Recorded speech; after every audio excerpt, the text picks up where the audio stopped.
What if I told you with absolute conviction that money is looking for you? It's a bold claim, I know. It took me several decades to figure it out.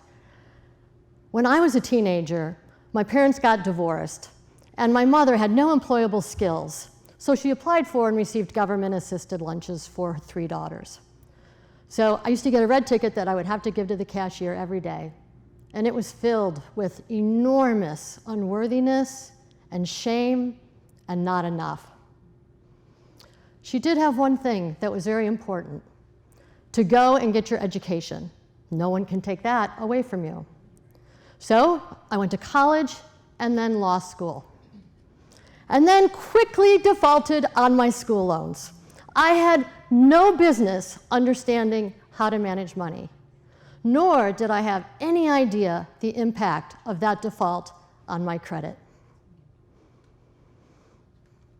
And then everything changed with a $1,000 gift on my school loan debt. Just like that.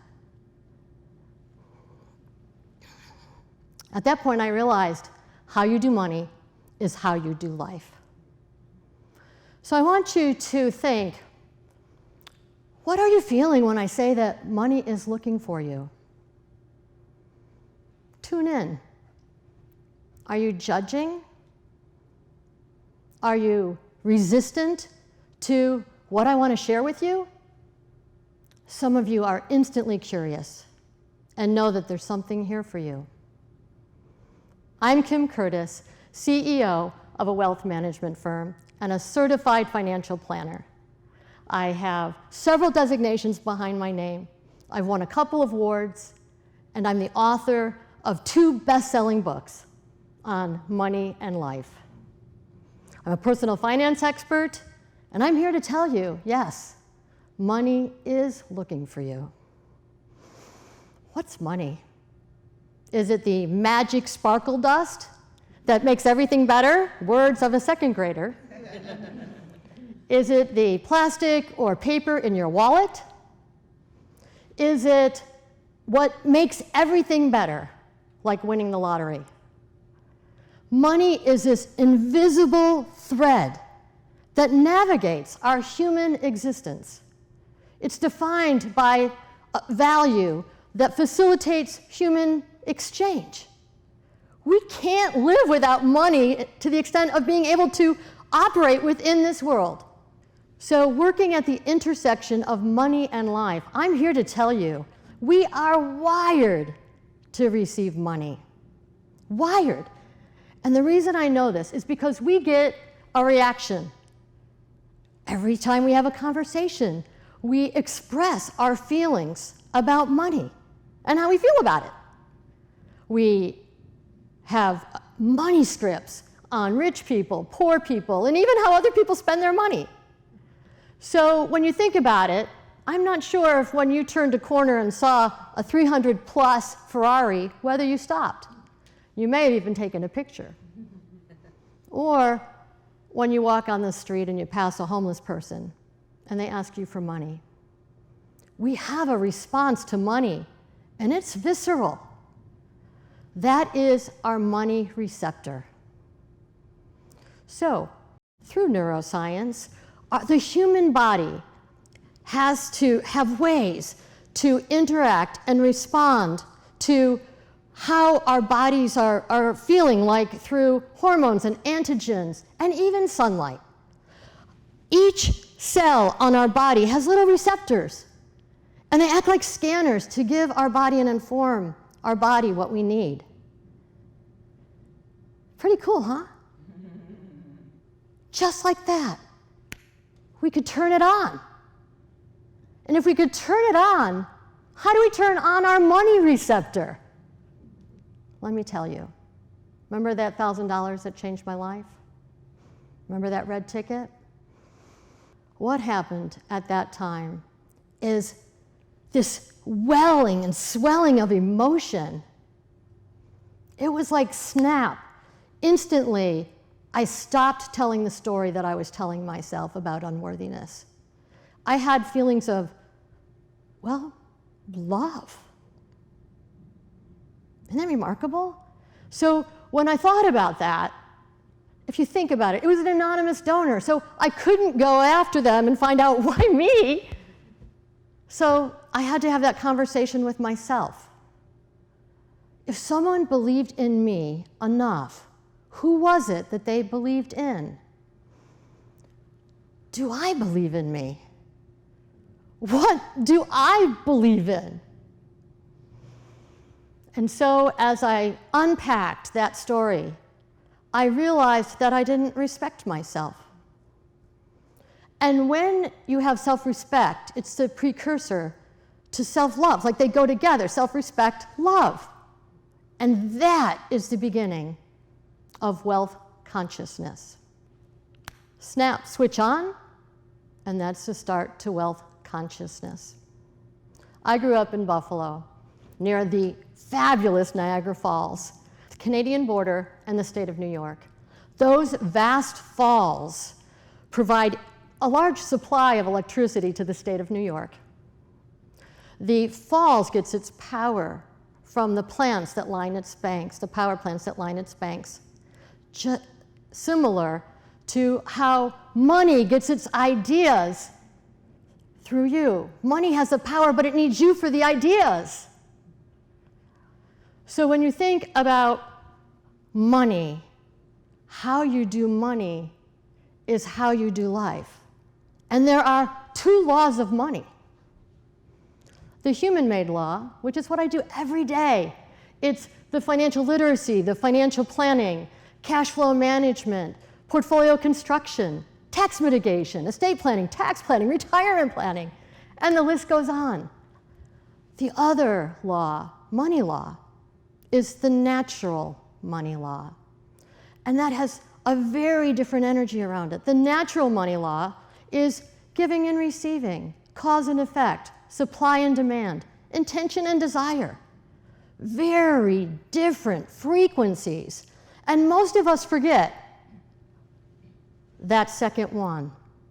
Because of our culture and where we are from, it's easy to fall into that human-made law because we need it to function. We need it to exchange with each other.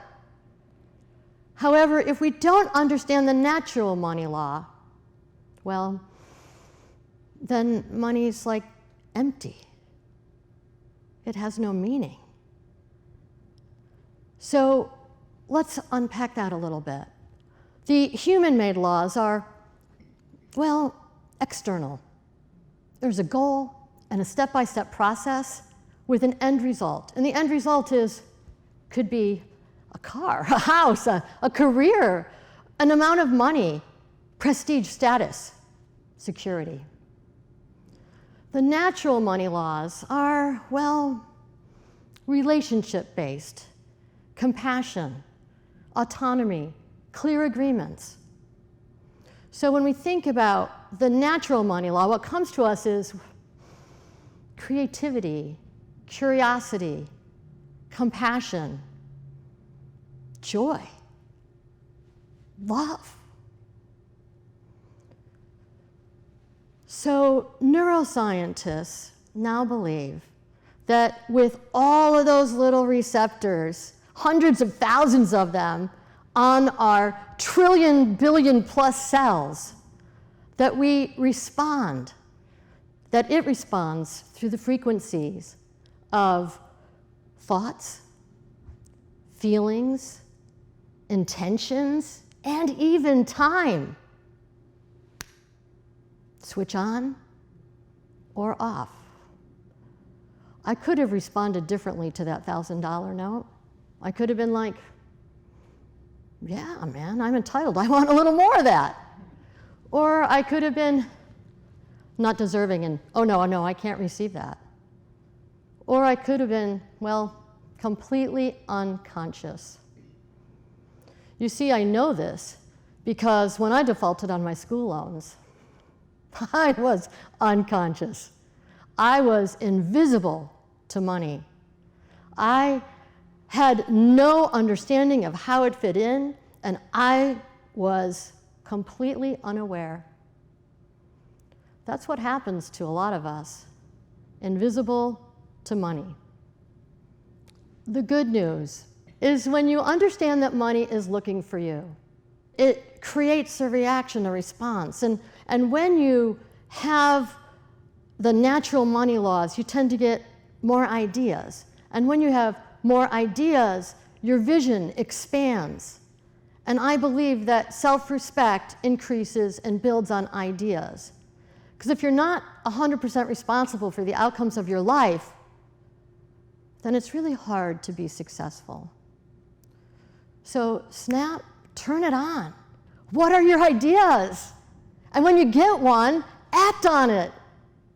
Snap. What ideas do you have today that if money were looking for you, what would you give it? Let me say that differently.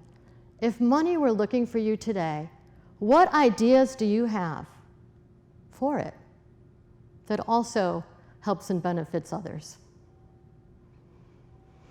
Let me tell you the story of Anne. Anne is a client, and a decade ago, she wanted to have a goal to create $1 million, retire, and live comfortably. Who doesn't, right? That is generally the starting point, unless you're my son, who already thinks he has it. And what happened is, her idea of what that million would give her was to be able to relax and do what she loved. So she had a job and worked and saved a little bit for retirement and invested with mixed results. And then she was like, how am I going to get anywhere? Because I'm not getting there through money. So she decided to do what she loved, which was writing. A lot of people like to write, and really it's hard to find the time to do that in a productive way. So she started writing. But every time she started, she got interrupted. And she said to me, Kim, I can't even, if I just had an ounce of respect for somebody to not interrupt me when I'm doing something that I love, it would be incredible. And I thought, does she not realize what she just said? Wanting respect when she doesn't give it to herself. And so what Anne realized, just like that, is that she didn't have self-respect. She did not give herself permission to set time aside to do what she absolutely loved.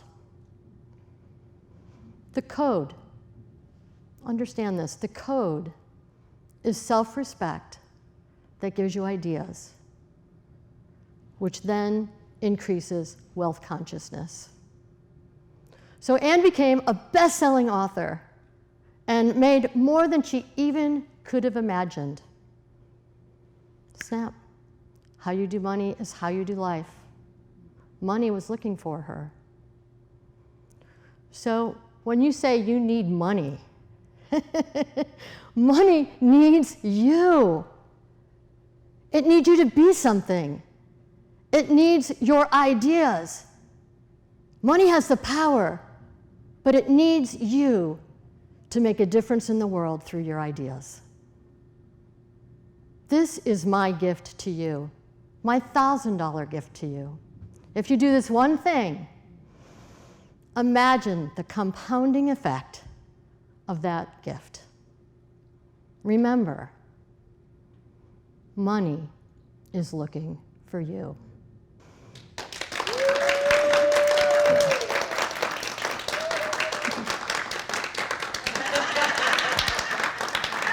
Thank you.